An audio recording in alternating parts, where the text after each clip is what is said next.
বন্ধুরা, আজকে আমরা লগের 11 নম্বর অঙ্ক নিয়ে স্টার্ট করব। চলো দেখা যাক কি আছে। আগে লেসেন্স লিখবা, ঠিক আছে? এখানে কি আছে? এ এল এ এম, এখানে আছে এন, এখানে আছে এ এম, আছে এ এম এল, এখানে কি এ এন এ এল, এখানে আছে কি এম। চলো এটা পাওয়ারে, আমরা পাওয়ারগুলো একসাথে করি, পাওয়ারে পরে গুণ করি। L N M N M L N L N M L M, ঠিক আছে? এখন দেখো পাওয়ারগুলো ভাগ অবস্থা আছে মানে কি বিয়োগ করবা, ভাগ অবস্থা আছে বিয়োগ করবা, ভাগ অবস্থা আছে বিয়োগ করবা, ঠিক আছে?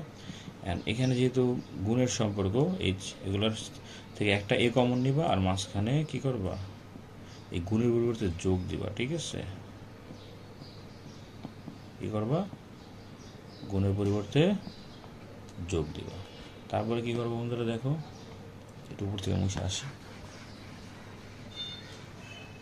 ওকে, এখন কাটাকাটি যাবে। দেখো এটার সাথে এটা কাটা যাবে, এটার সাথে এটা যাবে, এটার সাথে এটা যাবে, সব কাটাকাটি গেলে কি হবে? এ পট জিরো, আর জিরো মানে কি 1। এটাই হলো রাইট হ্যান্ড সাইড। গুড, ঠিক আছে বন্ধুরা, তোমরা বারবার টেনে দেখে